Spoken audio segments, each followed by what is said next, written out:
Oui, bonsoir les amis. Je voudrais vous faire part de quelque chose qui est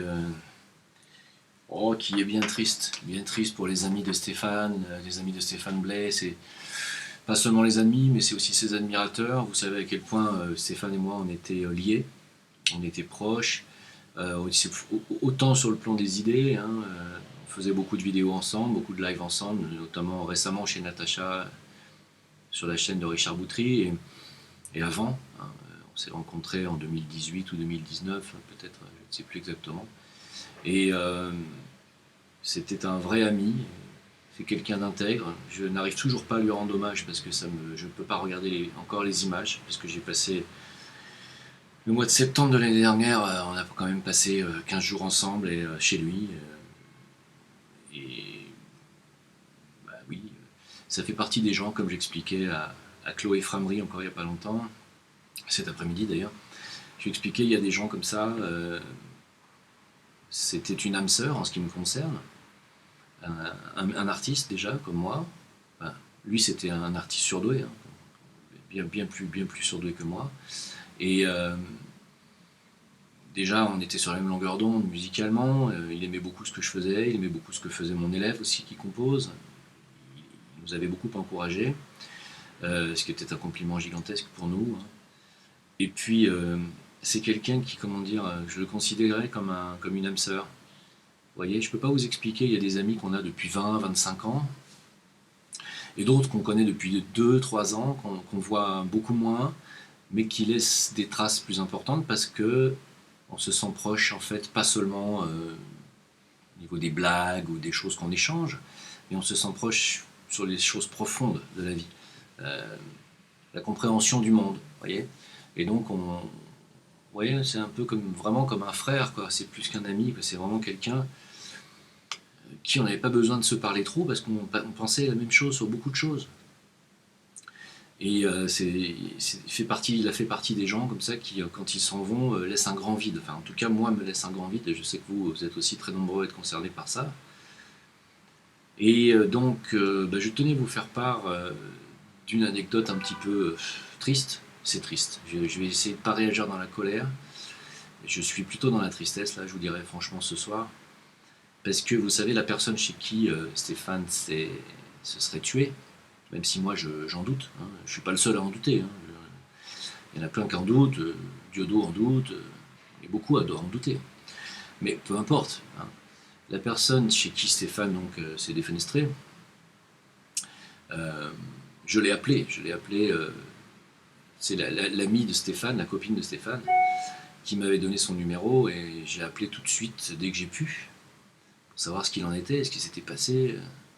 J'ai fait comme j'ai pu, quoi. Et vous savez à quel point ça m'a touché, ça m'a affecté et à quel point ça me touche encore beaucoup. Et au début, c'est vrai, il a réussi à me faire vraiment croire que c'était un suicide, même s'il n'y a pas eu il y a pas eu de, comment dire, de témoin visuel de cette histoire. Et puis ensuite, après, en raisonnant un peu plus à froid, il s'avère que, oui, le doute s'installe, les questions s'installent. Est-ce que j'ai besoin de les reposer ce soir? Stéphane n'était pas du genre à aller chez les amis pour se suicider, pas du tout. Euh, il allait à Genève pour faire des concerts bien payés. Donc pourquoi se serait-il suicidé avant? Oui, c'est vrai, il était en break avec sa copine. C'était pas la première fois. Oui, il souffrait, c'est vrai. Mais il n'y avait aucune raison de se suicider réellement. D'autant qu'il était chez un ami, il venait d'arriver chez lui. Que s'est-il passé réellement?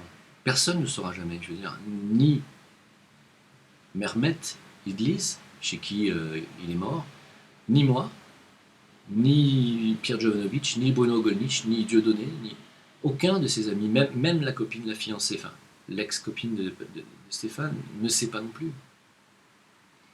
Et en réalité, même si tout penche pour la version du suicide, on aura toujours un doute. Hein. Alors, quand j'ai fait part de mes doutes, ce jeune Mehmet Idlis, que je vais vous présenter dans quelques instants, m'a bloqué. M'a bloqué sur son WhatsApp, alors que je vois pas du tout ce que j'ai dit de mal. J'ai quand même le droit d'avoir des doutes. M'a bloqué sur son WhatsApp, a commencé à me cracher à la gueule sur des vidéos interposées. Moi aussi, je lui ai craché à la gueule parce que je trouve ça inadmissible. On ne bloque pas les amis comme ça, des gens qu'on ne connaît pas. Je ne me suis pas permis de mal lui parler. Qu'est-ce que ça veut dire? Et au final, cette personne a décidé de monter une association des amis genevois de Stéphane Blais. C'est vrai que ça ne me concerne pas, c'est des amis genevois de Stéphane Blais, je ne suis pas genevois. Mais comme Chloé Framery, qui habite en Suisse, m'a dit « Est-ce que tu vas venir ?» J'ai dit « Écoute, je vais écrire, on va voir, peut-être qu'il s'est calmé et qu'il acceptera de me parler. » Alors je vais vous faire découvrir ce petit personnage. C'est un petit personnage, très petit, qui, selon les dires de la fiancée de Stéphane, était amoureux de Stéphane, et qui a un passé psychiatrique, hein, je vous le dis franchement, vous allez voir. Donc je vais laisser parler, et je vais revenir après, et je vais vous lire sa réponse à mon mail, à ma demande de venir lui parler, de venir parler donc pour la conférence de presse pour les amis de Stéphane. Bonjour, bonjour, Mehmet Yıldız de Genève. Je réalise cette vidéo pour vous parler des projets autour de Stéphane Blais.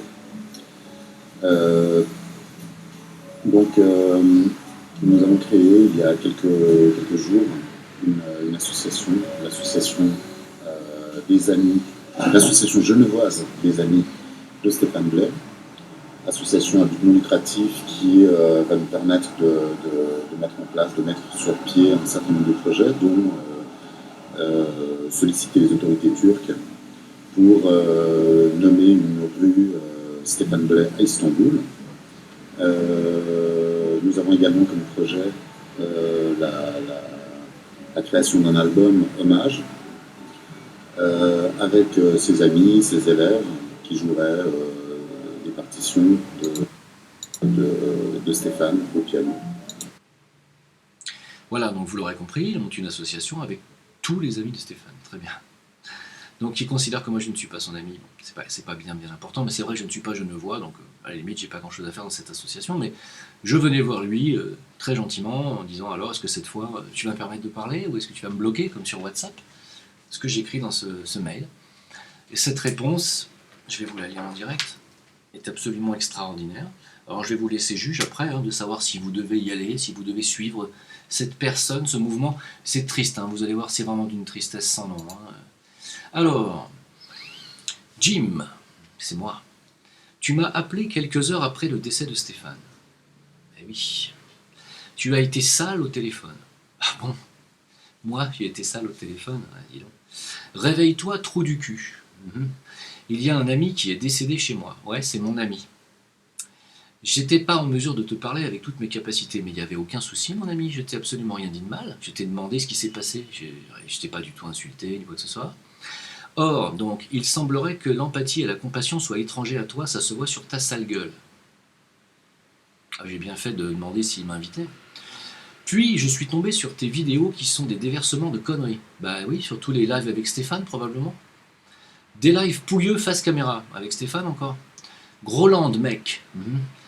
Ouais, ton travail, c'est du Groland qui ridiculise le travail des gens sérieux. Tu vois, encore une fois, j'étais toujours en binôme avec Stéphane. Bah voilà, je t'interdis rien, on n'est pas des potes. Non, ça c'est certain. Là, je te le dis honnêtement, on n'est vraiment pas des potes et je comprends pas d'ailleurs que Stéphane fût ton pote. J'essaye de comprendre et je ne pige pas. Je te dégage de WhatsApp, mais tu reviens par le trou de balle de la virtualité. Ta voix, ta manière de faire, tes pratiques sont insupportables. Je t'ai pas seulement bloqué toi, bouffon, j'ai aussi bloqué merde. Alors, là, il dit le prénom de la copine de Stéphane, et quelques autres handicapés du web. D'ailleurs, entre parenthèses, il a même dit à la copine de Stéphane, si tu aimes vraiment Stéphane, suicide-toi. Il lui a dit.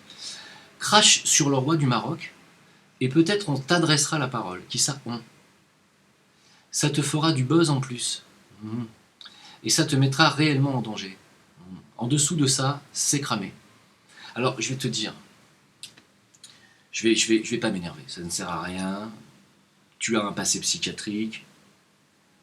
Pour moi, tu es quelqu'un de dangereux, je le dis honnêtement, parce qu'on ne se connaît pas, on ne s'est jamais même engueulé au téléphone, on ne s'est même pas parlé mal, au contraire, tu as vu que j'étais pas bien, j'ai vu que tu n'étais pas bien. T'en arrives à des extrêmes pareils. me traiter de bouffon de mes vidéos pouilleuses, alors que je suis avec Stéphane souvent. Tu as dit à la copine de Stéphane de se suicider elle-même.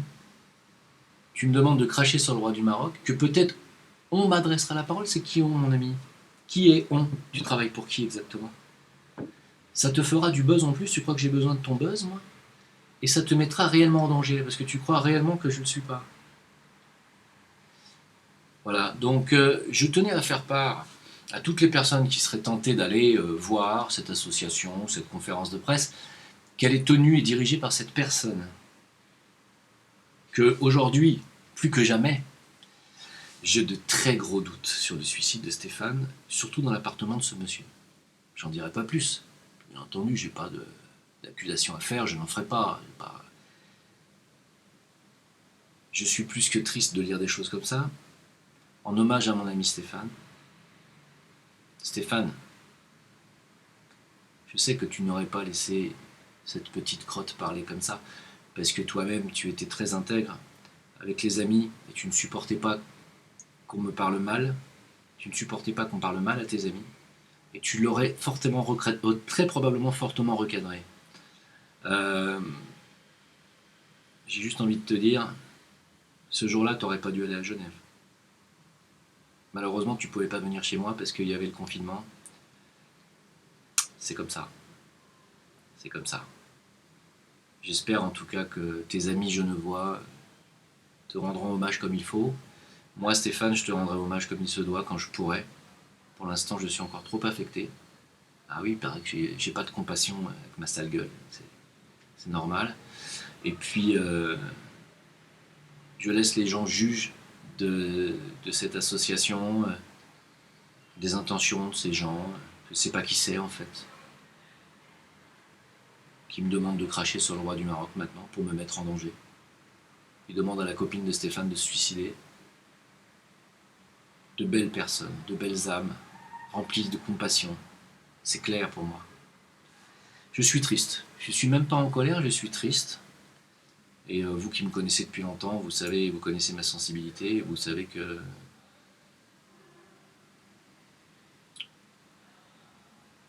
Stéphane n'aurait pas aimé ça.